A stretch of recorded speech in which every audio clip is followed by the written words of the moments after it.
Alright, this is the glider project presentation. For this gliding project, we had to research, design, build, and test a working glider. And the end result, I created this glider named Soar. The requirements for this project was the glider had to be less than 16 by 16 inches, which was measured during the flight date. The glider had to reach a forward distance of 20 feet, so no veering left or right counts as distance. The glider has to stay intact during flight, which means nothing can fall off or break midair. No remote control can be on the glider to fly it. The glider has to be a glider, so it must have wings and be propelled by a throw. The glider should be made of primarily balsa wood, but other materials included are welcome. All these requirements will be determined by the professor during launch day to ensure each student met them all. So first I had to make some designs. My first design was this. It was a very simple design. And the pro of that is that you would have less complications during construction.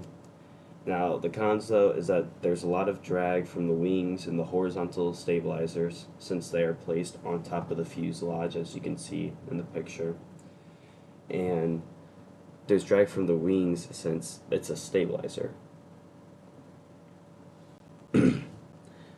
The next one, I made elliptical wings, and instead I placed the wings inside the fuselage, so there's no drag on top. So the pros of that was that drag is reduced from the elliptical wings. The wings are pretty simple to make, so there's not that much room to mess up. And the wings and horizontal stabilizers are in the fuselage, drag is reduced. Now the cons though is that there's no angle on the wing, so I am losing out on lift. But that is solved in the third design, where I really maximized the wings by having it swept so it's more stable. The wings inside the fuselage completely, so it reduces drag. The wings are dihedral, so it's even more stable, and the angled wings create even more lift. Now the cons though is that this is a very complicated design, so there's a lot of room for error, and it may be difficult to cut inside the fuselage to insert the wing. In the end, I decided on design 2 because of its overall benefits and ease of construction. It had a much lower drag than design 1 because of the elliptical wings and the horizontal stabilizer placement, which would help it achieve the goal of gliding 20 feet. It is also much simpler than the third design. We were only giving a limited amount of materials, so I was really concerned about messing up and not being able to do it again. So after I picked my design, I had to go through sizing. I wanted a big glider, and the measurement that decides everything is the wingspan. So I made that as big as possible from the requirements, which is 16 inches. My source recommended an aspect ratio of 6, so all I did was do the math to figure out the chord length.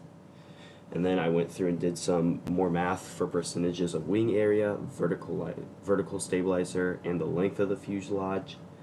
And then I just knew that the wing should be near the front and over the center of gravity, so I only placed it an inch back from the front. All the things I had to consider when designing is wing, fuselage, stabilizer. The wing, I had to decide the shape, which are these three.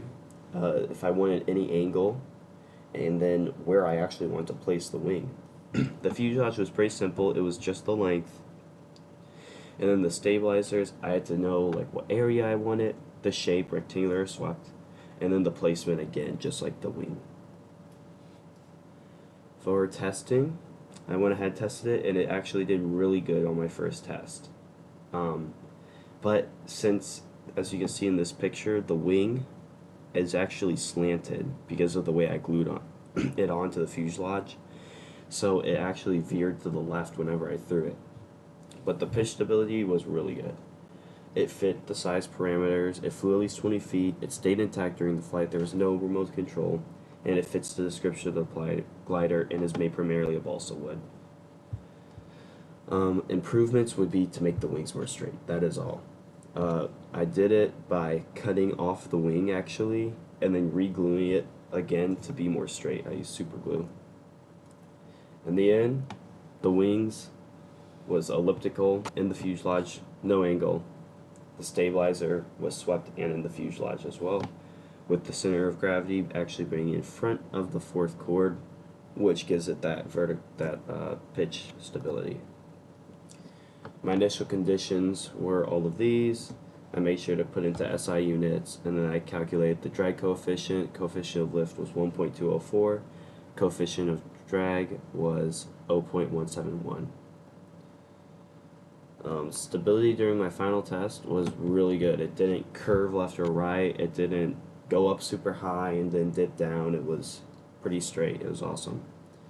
And it actually became a lot more reliable after I fixed the wing, because there was more of like a 50-50 chance the glider would be successful. But in the end, nearly every flight I had was a success. Here's a video